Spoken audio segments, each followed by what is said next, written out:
So, hello guys! For today's video is another agency na naman guys ang ibibigay ko sa inyo. Ayan, mag-a-update muna ako guys bago ako lumabas ng bahay. So, ayan. So, meron po dito mga bagong hiring para po sa mga waiter, housekeeper, kitchen helper, bartender, at assistant cook. Ayan guys. Para sa mga gustong mag-apply, lalagay ko po yung details sa aking screen. Ayan. Dito sa RRJM, International Manpower Services Incorporation, at ito po ay license ng POEA. Ito po ay open Monday to Friday, 8 a.m. to 6 p.m. So, ang location, ito makikita nyo sa aking screen, 9th floor Summit 1 Tower 530 Shaw Boulevard, Mandaluyong City. So, ayan po yung kanilang address. So, dito nga guys ay meron silang iba't ibang hiring.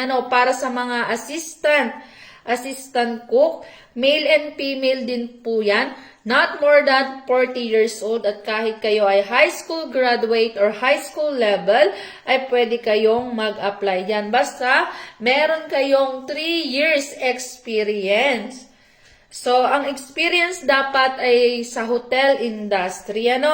So, meron din po sila dyan guys na mga kitchen helper. The same din po yan para sa mga lalaki at babae. Not older than 40 years old.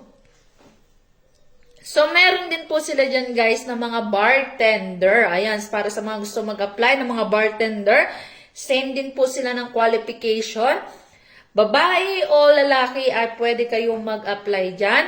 Basta not older than 40 years old. At kahit kayo ay high school graduate or high school level ay pwede kayong mag-apply. So, dito, same din dapat na meron kayong 3 years experience.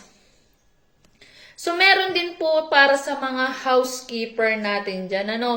So, para din po ito sa mga lalaki at babae, 40 years old, at least high school level, or high school graduate with NC2 certificate or relevant training certificate. At dapat din guys, meron kayong 3 years. Ayan, kailangan meron kayong 3 years experience. So, ayan yung mga latest hiring nila doon. So, meron din po sila dyan mga waiter. Ayan, para sa mga nag-aabang ng trabahong waiter, meron din po sila dyan guys. At ilalagay ko yung qualification dito sa aking screen. So, ayan guys, yung mga latest hiring nila dito sa agency ng RRJM. And then, sa pagtingin ko nga dito guys sa agency nila, meron po akong nakita dito na mga trailer driver bound to Poland. So, para sa details, lalagay ko sa aking screen yung kanilang qualification. Ayan, para sa mga gustong mag-apply. So, marami pa po sila doong ibang job.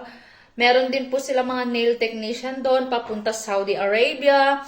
And then, meron din po sila doon mga trabaho papuntang Jordan. So, hindi lang po ito yung kanilang mga latest hiring. So, para kayo ay updated, pwede nyo rin pong i-follow yung kanilang page at makita rin po ninyo yung mga latest hiring dito sa agency ng RRJM. Ayan, advice lang to sa ating mga kababayan. Ayan, mag-ingat po tayo sa pag-a-apply ng trabaho.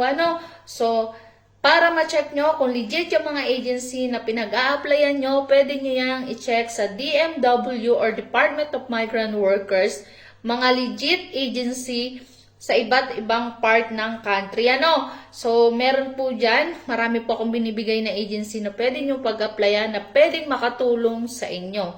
So, ayan guys, sana makatulong itong mga video na to, lalo na sa ating mga kababayan na gusto mag-apply abroad. Pa-share, pa-like, at pa-follow na rin po ng aking account para lagi kayong updated sa aking mga video ang ginagawa. Thank you for watching guys. God bless. Bye!